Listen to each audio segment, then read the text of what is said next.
नमस्कार किसान भाई, स्वागत है आपका एक बार फिर से हमारे YouTube चैनल क्रिएटिव किसान में। बेल वर्गीय फसलों में और कद्दू वर्गीय फसलों में सबसे ज्यादा नुकसान फल मक्खी के अटैक से होता है और फल मक्खी के अटैक को नियंत्रित करना मुश्किल है पर नामुमकिन नहीं।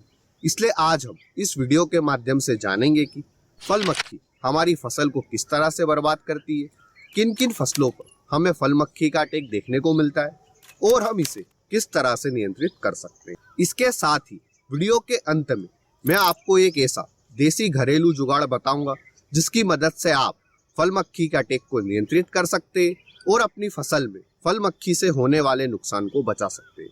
अब यह देसी जुगाड़ क्या है यह जानने के लिए वीडियो को अंत तक जरूर देखें। वीडियो में आगे बढ़ने से पहले अगर आपने अभी तक इस वीडियो को लाइक नहीं किया तो इसे लाइक करें।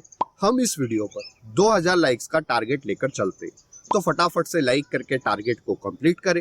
और अगर आप हमारे चैनल पर नए हैं तो इसे सब्सक्राइब अवश्य करें। सबसे पहले हम बात करते हैं कि फल मक्खी किस तरह से हमारी फसल को नुकसान पहुंचाती है और फल मक्खी की लाइफ साइकिल क्या है। फल मक्खी फसल में लगने वाले फल की ऊपरी सतह पर ओविपोजिटर की मदद से फल के अंदर अंडे छोड़ देती है। इस कारण फल की बाहरी सतह पर लाइट ब्लू रंग का लिक्विड दिखाई देता है जो कि कुछ समय के बाद में सूख जाता है। अंडे कुछ दिन बाद लार्वा में बदल जाते हैं और ये फल को अंदर की तरफ खाते रहते हैं, जिस कारण फल पूरी तरह से खराब हो जाता है। लार्वा जिसे मेगट भी बोलते हैं, ये कूदकर दूसरे फल पर चले जाते हैं और उस फल को भी नुकसान पहुंचाते हैं। इस कारण अगर हम फल मक्खी के अटैक को नियंत्रित नहीं करते तो हमारी पूरी की पूरी फसल खराब हो सकती है। इस तरह से फल मक्खी हमारे पौधे को तो कोई भी नुकसान नहीं पहुंचाती है, लेकिन जो हमें पौधे से फल प्राप्त होता है उसे पूरी तरह से नष्ट कर देती है। अब हम बात करते हैं कि फल मक्खी की लाइफ साइकिल क्या है। फल मक्खी की लाइफ साइकिल 4 स्टेज में डिवाइड है। सबसे पहले फल मक्खी फल की ऊपरी सतह पर एक छोड़ती है, एक से लार्वा बनता है, लार्वा से प्यूपा बनता है, प्यूपा से वापस से मक्खी बनती है और फिर मीटिंग होने के 6 से 7 दिन के बाद में मक्खी वापस से अंडे देने लगती है। एक फल मक्खी अपने जीवन काल में 300 से ज्यादा अंडे देती है। एक से लार्वा बनने में 2 से 9 दिन लगते हैं, मौसम के ऊपर निर्भर करता है। लार्वा से प्यूपा गर्मी के सीजन में 60 से 8 दिन में बन जाता है और ठंड के सीजन में 20 से 21 दिन लगते हैं। प्यूपा बनने के बाद में यह मिट्टी में 6 इंच के नीचे तक चला जाता है। प्यूपा से मक्खी बनने में 6 से 9 दिन लगते हैं गर्मी के सीजन में, वह ठंड के सीजन में 20 से 30 दिन लगते हैं। फल मक्खी की लाइफ साइकिल बताने के पीछे का रीजन यह था कि यह कुछ ही दिनों में आपकी फसल को पूरी तरह से बर्बाद कर देगी अगर आप फल मक्खी को नियंत्रित नहीं करते हैं तो। अब जानते हैं कि फल मक्खी का अटैक कौन कौन सी फसलों पर देखने को मिलता है। तरबूज, खरबूज, खीरा, बैंगन, करेला, गिलखी, तोरई व हमारी बागबानी वाली फसलें जैसे आम, अनार, अमरूद आदि बागबानी वाली फसलें। इसके साथ ही कद्दू वर्गीय फसलों में भी फल मक्खी का अटैक देखने को मिलता है। फल मक्खी का अटैक ठंड के सीजन में देखने को नहीं मिलता है, दिसंबर और जनवरी के महीने में, लेकिन फरवरी से नवंबर महीने के बीच में फल मक्खी का अटैक काफी ज्यादा देखने को मिलता है। जैसे ही हमें तरबूज व खरबूज व खीरा की फसल से उत्पादन मिलने लगता है और उसी टाइम पर आपको फल मक्खी का अटैक भी देखने को मिलेगा। अब सवाल आता है कि हम फल मक्खी के अटैक को किस तरह से नियंत्रित कर सकते हैं और हमारा देसी जुगाड़ क्या है। फल मक्खी के अटैक से हमारी फसल में होने वाले नुकसान को हम 4 तरीकों से बचा सकते हैं। पहला, अगर आपने कोई भी बागबानी वाली फसल बो रखी है जैसे कि अमरूद हो गया, तो आप फ्रूट कवर का उपयोग कर सकते हैं। आपने कई जगहों पर यह फ्रूट कवर देखा होगा। इसको इसीलिए लगाया जाता है ताकि फल मक्खी फल के अंदर अंडे ना छोड़ पाए और ये फ्रूट कवर एक सुरक्षा कवच का काम करता है हमारे फल के लिए। दूसरा तरीका यह है कि हम घर पर ही फल मक्खी का ट्रैप बना लें।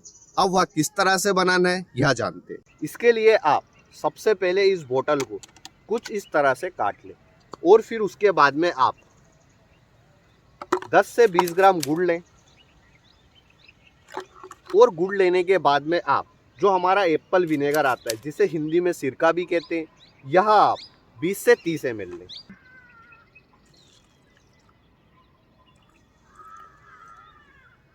और फिर इसी के अंदर आप 250 से 300 ml पानी को मिला दें।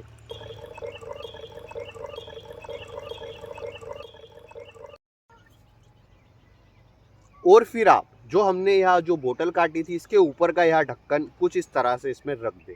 अब जानते हैं कि हमने जो घरेलू ट्रैप बनाया है इससे फल मक्खी किस तरह से कंट्रोल होगी। तो फल मक्खी जो हमारा सिरका और गुड़ की महक है इससे अट्रैक्ट होकर यहाँ से अंदर की तरफ जाएगी और लिक्विड से उसके पंख चिपक जाएंगे, जिस कारण फल मक्खी इसी के अंदर ट्रैप हो जाएगी। इस तरह से आप इस घरेलू जुगाड़ के माध्यम से फल मक्खी को कंट्रोल कर सकते हैं। यह जुगाड़ काफ़ी ज़्यादा इफेक्टिव है। आप तरबूज व खरबूज और खीरे की फसल में इसका उपयोग अवश्य करें। उसके बाद में आप देख सकते हैं कि हमने यहाँ पर 3 होल बनाए हैं जिसे हम धागे के माध्यम से बांध देंगे और इसे हम हमारे खेत में किसी भी डंडे के ऊपर 4 से 5 फीट की हाइट पर बांध देंगे। जैसा कि आप देख सकते हैं कि हमने 4 से 5 फीट की हाइट पर एक डंडे के ऊपर में यह हमारा जो फल मक्खी का ट्रैप है इसको लगाया है। आप 1 एकड़ के हिसाब से 5 से 6 ऐसे ट्रैप लगेंगे, तो आप अपने खेत में 5 से 6 इस तरह के कुछ ट्रैप लगा सकते हैं फल मक्खी के अटैक को नियंत्रित करने के लिए। एक बार फिर से हम समझते हैं कि हमने जो यह देसी जुगाड़ बनाया है इसके लिए हमने कौन कौन से सामान लिए। तो सबसे पहले हमने एक बोतल ली थी जिसे हमने कुछ इस तरह से 2 हिस्सों में डिवाइड किया। उसके बाद में हमने 10 से 20 ग्राम गुड़ लिया था और हमने 30 ml के आसपास एप्पल विनेगर लिया था जिसे हिंदी में सिरका भी कहते हैं, और इसमें हमने 250 से 300 ml पानी को लिया था और इसे हमने 3 से 4 फीट की हाइट पर रखा है। अगर आप घर पर यह ट्रैप नहीं बनाना चाहते तो आप इसे अमेज़न से भी ऑनलाइन ऑर्डर कर सकते, लिंक मैं डिस्क्रिप्शन में डाल दूंगा। यह हमारा तीसरा तरीका है फल मक्खी के अटैक से होने वाले नुकसान को बचाने के लिए। चौथे तरीके में आप रासायनिक स्प्रे का छिड़काव अपनी फसल पर कर सकते हैं। इसके लिए आप मेलाथियान 50% EC 30 ml प्लस 150 ग्राम गुड़ प्रति 15 लीटर के हिसाब से आप अपनी फसल पर स्प्रे कर दें। इन 4 तरीकों के माध्यम से आप फल मक्खी से होने वाले नुकसान से अपनी फसल को बचा सकते हैं। अब शूट फ्लाई के लिए भी हमारे पास में देसी जुगाड़ है। अगर आप चाहते हैं कि हम शूट फ्लाई के ऊपर भी वीडियो बनाएं और आपको बताएं हम घर पर ही किस तरह से शूट फ्लाई के लिए ट्रैप बना सकते हैं, तो हमें कमेंट सेक्शन में ज़रूर बताएं। और इस वीडियो में दी गई जानकारी अगर अच्छी लगी है तो वीडियो को लाइक और शेयर करें। हमने इस वीडियो पर 2000 लाइक्स का टारगेट रखा था, तो फटाफट से लाइक करके टारगेट को कंप्लीट करें और अगर चैनल पर नए हैं तो इसे सब्सक्राइब अवश्य करें। धन्यवाद किसान भाइयों। जय जवान जय किसान।